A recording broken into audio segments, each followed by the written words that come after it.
Hello friends, parliament reporter series के लिए 150 शब्द प्रति मिनट की गति की डिक्टेशन है और इसमें टोटल 1500 शब्द हैं। अगर आप मेरे चैनल पर नए हैं तो चैनल को सब्सक्राइब जरूर कर लें और बेल आइकन को दबाना बिल्कुल भी ना भूलें ताकि मेरी आने वाली सारी लेटेस्ट वीडियो आप तक सबसे पहले पहुंच सके। तो चलिए देर ना करें, शुरू करते हैं। स्टार्ट।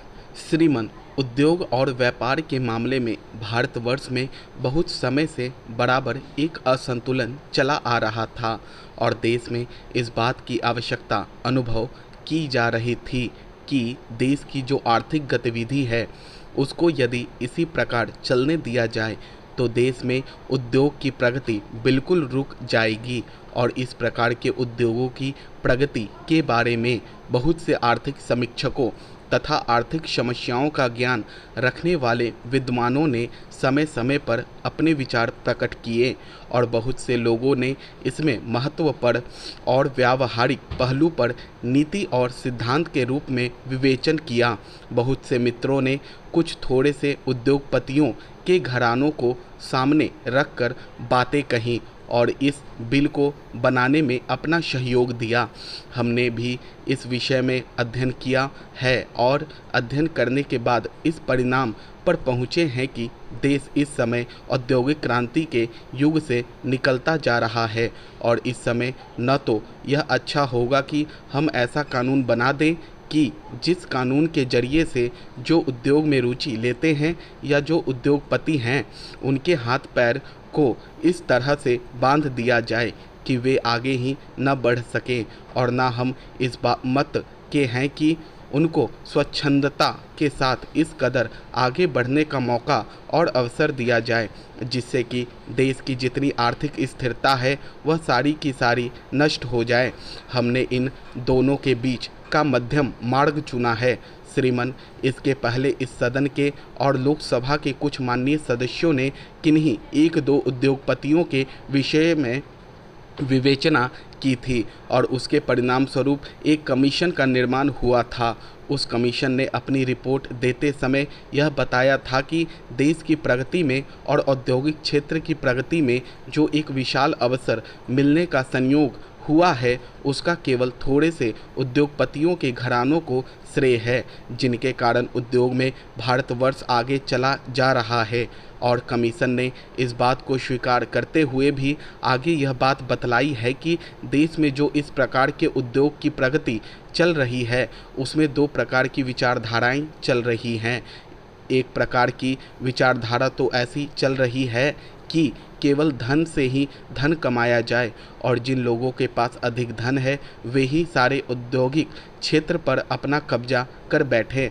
इसी प्रकार से दूसरे प्रकार की जो मानसिकता देश में साधारणतः चल रही थी कि यहाँ का जो उपभोक्ता है उसके पास सामान उतनी सस्ती दर पर न दिया जाए कि जितना किसी उद्योग से निकलकर सर्वसाधारण के हाथ में सामान पहुंचाया जा सकता है, बल्कि उनके उद्योग की जो मनोवृत्ति थी वह मनोवृत्ति एकाधिकार की थी।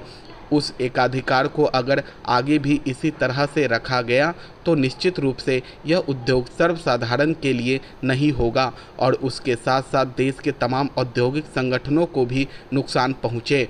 महोदय, दूसरी बात मैं यह कहना चाहता हूँ कि इसमें एक सबसे बड़ी खतरनाक बात कही गई है। मैं नहीं समझता कि किस दृष्टि से उन्होंने कहा है। उन्होंने कहा है संस्कृत के सिवाय जो बोली जाने वाली भाषा नहीं है बाकी सभी भाषाएं जो संविधान की 8वीं सूची में हैं।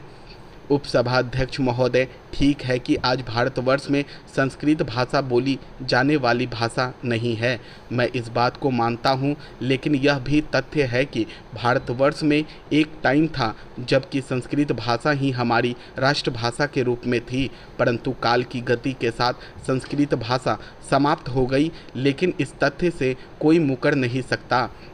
यहाँ तक कि विदेशी विद्वानों ने जिन्होंने भारतवर्ष के संबंध में ग्रंथ लिखे हैं वे इस बात को जानते हैं कि भारत की मूल सभ्यता, संस्कृति, साहित्य और इतिहास की अथाह साहित्यिक निधि भरी पड़ी है। वह संस्कृत साहित्य में है। स्वर्गीय पूज्य महात्मा गांधी जी की भी यह अभिलाषा और कामना थी कि हम आज़ादी के बाद जो अंग्रेजी ने हमारी सभ्यता, संस्कृति और इतिहास को मारने की चेष्टा की है उसे जागृत करेंगे, उसका पुनरुद्धार करेंगे। स्वतंत्रता का अर्थ मैं यह समझता हूँ और पूज्य महात्मा गांधी जी के प्रवचनों को जहाँ तक मैंने समझा है और उनकी भावना यही थी। वे यह कहते थे कि हमें इस देश को राम राज्य बनाना है। उसके माने इसके अतिरिक्त और कुछ नहीं थे कि इस देश की भाषा, इस देश की संस्कृति, इस देश के साहित्य और इस देश की सभ्यता के आधार पर हम अपने देश के ढांचे को खड़ा करेंगे।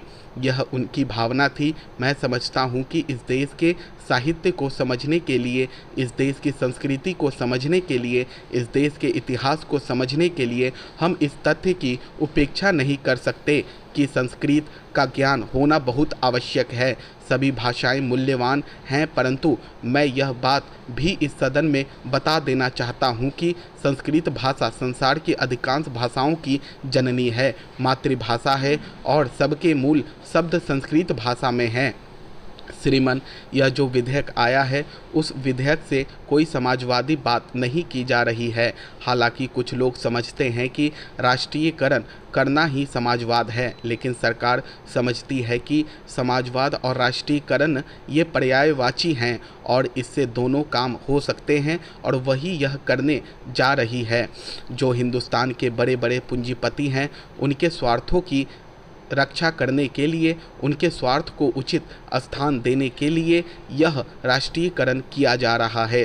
सरकार ने अभी हाल में जो संविधान में संशोधन किया है उसके द्वारा अब किसी भी चीज़ को कोर्ट में चैलेंज नहीं किया जा सकता है और इस तरह से सरकार ने कोर्ट के भी दरवाजे बंद कर दिए हैं। इसलिए मैं यह कहना चाहता हूं कि सरकार जो इस तरह की कार्यवाही कर रही है उसके बारे में जनता को समझाना चाहिए। उपसभा अध्यक्ष महोदया, यहाँ मुस्लिम काल भी रहा और मुसलमानों ने भी इस बात को अनुभव किया और उर्दू भाषा के रूप में संपर्क भाषा को विकसित किया। उसके बाद अंग्रेज आए, उन्होंने सोचा कि यहाँ की जनता से हमारा संपर्क कैसे होगा और देश को एक सूत्र में रखने के लिए जनता को अपनी भाषा अंग्रेजी भाषा सीखने के लिए कहा। उन्होंने इस प्रकार तमाम भारत को उत्तर से दक्षिण तक, पूर्व से पश्चिम तक एक सूत्र में बांध दिया और इसके लिए उन्होंने अपनी भाषा और अंग्रेजी भाषा का प्रयोग किया। अगर अंग्रेजी भाषा के द्वारा उन्होंने हमको एक सूत्र में न बांधा होता तो हमने जो स्वतंत्रता की लड़ाई लड़ी उस समय वह सूत्र ना रहता।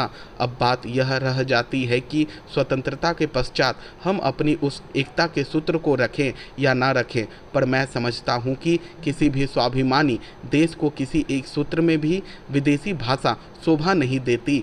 यह देश के स्वाभिमान के लिए अपमान की बात है। आज 25-26 वर्ष के बाद भी अंग्रेजी हमारे सीने पर लदी रहेगी। यह हमारे ऊपर एक कलंक की बात है। कोई भी देसी भाषा जो देश की राष्ट्रभाषा बन सकती है, संपर्क भाषा बन सकती है, उसको बनाएं। विदेशी भाषा देश की संपर्क भाषा नहीं बन सकती, क्योंकि भाषा के ऊपर देश की संस्कृति, साहित्य, सभ्यता और इतिहास निर्भर करता है। भाषा को आप मिटा दीजिए, किसी देश की भाषा को छीन लीजिए, उसका साहित्य, उसकी संस्कृति, उसकी सभ्यता, उसका इतिहास सब लड़खड़ा जाता है।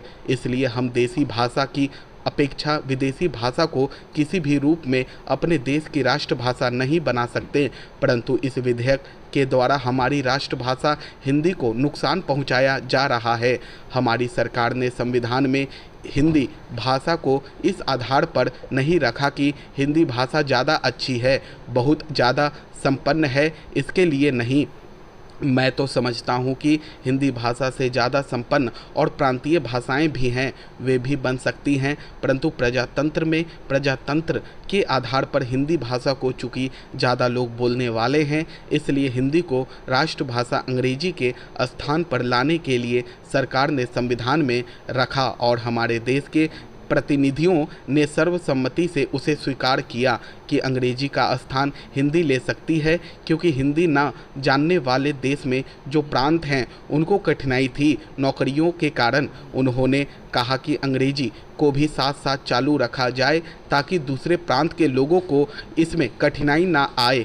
मैं समझता हूँ कि वह भावना हमारे संविधान बनाने वालों की है कि एक देसी भाषा को राष्ट्रभाषा के रूप में स्थापित किया जा सके।